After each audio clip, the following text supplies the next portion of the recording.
And on now to explore our very first top tip topic. And today's top tip topic is the top tip topic of what to do in the kitchen. So come and join us in the kitchen. Top tips. Super top tips. Welcome to the Top Tip Kitchen, and today we'll be showing you how to save time, money and expense and bits of string in the kitchen. That's right, and first off, how to save some money, Vic. Right. Well, we all know how expensive cheddar's become these days, hasn't it though, Vic? So instead of cheddar, buy the relatively inexpensive Swiss cheese, the one with the holes in, and simply fill in the holes with butter or margarine, and no one will ever know. That is a lot more palatable than cheddar. I believe so. And talking of cheese, 2 lightly buttered pieces of bread here with cheese in between makes a really exciting lunchtime snack. In fact, I call this my exciting lunchtime snack. Don't you mean sandwich, Vic? Pardon? It's a sandwich. What do you mean? Oh, it doesn't matter. It was invented by Lord Wellington of cardigans many, many years ago. But mind you, even in those days, they did have a problem with stopping the bread from going very dry. I hate that. I hate that. No, I hate that. No, but I hate it. No. I think you found it. I hate that. No. All right, you hate it and I hate it as well, all right? But even today, with our modern radio-controlled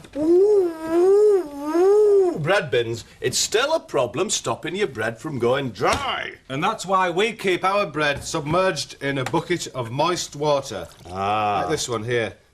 Oh, that's lovely and moist, like ox tongue. Lovely. Gorgeous. Yes. Here's another good idea.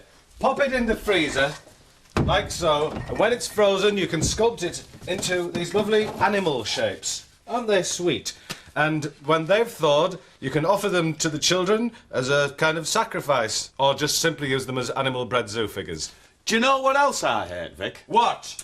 Your oven gloves falling onto the kitchen floor, soiling themselves. Terrible, I know exactly what you mean. You're coming from a hard day's work at the office, trailing cement dust, bricks, clods of earth, possibly reeking of Toxicara carnis, and before you know it, your oven gloves are on the floor. That's right. It's very, very, very distressing indeed. So here's a tip.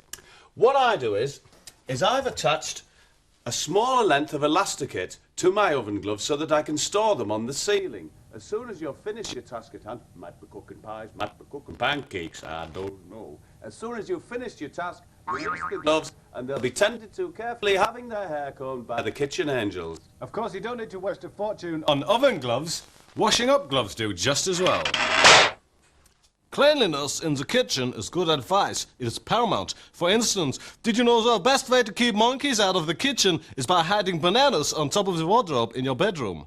You didn't know that, did you? Oh, meaty pie, oh, you make me cry, oh, pie. What's the matter, Bob? I've been cooking a meat pie, Rick. It always reminds me of my dead granny.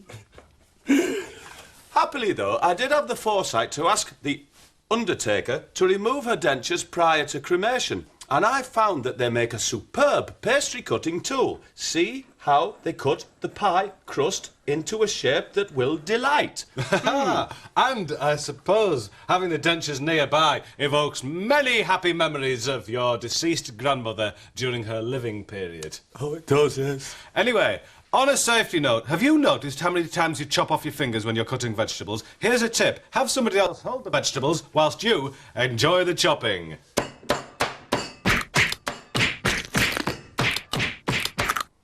As a one-time Arctic explorer and window dresser for Mothercare, I soon learnt the value of hanging on to those old disposable razors, as they make excellent potato peelers. What's more, if you take the potato peelings and put them on your grandfather's face whilst he's sleeping, you can reenact a scene from The Singing Detective.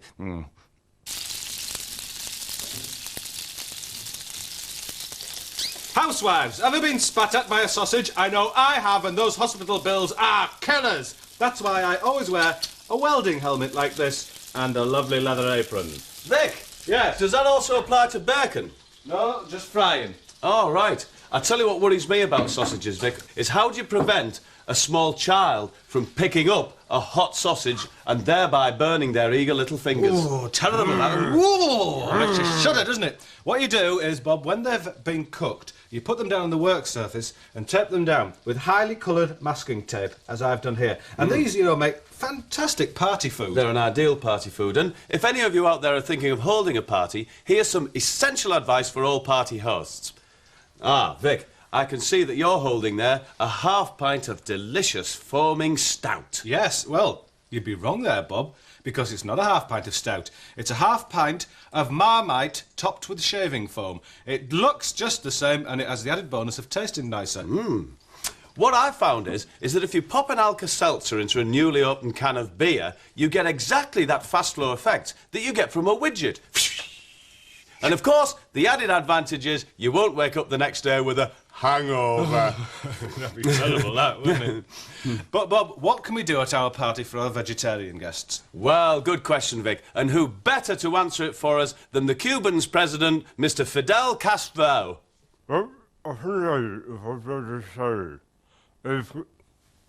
Excuse me. You know, the vegetarians in my junta are always going on about how soya and nut cutlets are indistinguishable from real meat. So whenever I have a presidential bash, I give them real meat. They never noticed a difference. Thank you, Mr. Castro. I adored your first album. Anyway, Vic, we're nearing the end of the party. The food's down. Hopefully it's going to stay down. How would you like to round off the evening? Coffee and a nice sharp mint imperial. Oh, mint imperials. I love them. Aren't they lovely? But we're going to concentrate on coffee now. We will come back to the mints, though, won't we, Yes, Vic? yes, I hope so. Here's a tip on how to serve up fresh ground coffee without the expense of a percolator. You simply put the coffee in a pot, add hot water, and ask your guests to drink it through stockings over their heads, so the bits won't get swallowed. And I can imagine, Vic, that you could alter the denier of the stockings used, depending on whether you wanted espresso, cappuccino, or coarse ground coffee. Oh, look at that, Vic. I hate that. I know what you mean, kids' elbows on the table. Why do they do it? It's just such a coarse and common activity. I know, it just seems to be natural to them, to act like that. Is there any way of stopping it, Vic? Of course there is. Follow me. Now then, Bob, I'm going to ask you now to pour this cement on the table, if you could. Cement? Yes, just pour it on the middle. Right. That's it there. That's it, lovely. Now we smooth it out there, right across the table, east to west, north to south, right across there. Oh, we'll just smooth it all out there. Yeah. Get it right across the table. Excuse me, children. Making sure there's an area there for the clear to put their plates back on. Right. We then simply sprinkle with broken glass. Right. Now, those children aren't going to put their elbows back on that table again, are they? No, let's see. Put your balls back on. No elbows there, Vic, do you see? No, not a thing. That certainly works. And do you know, Vic, it actually works for adults as well. Let me show you. See? It's incredible, isn't it? Well, that certainly whetted my appetite for some more top-tip topics.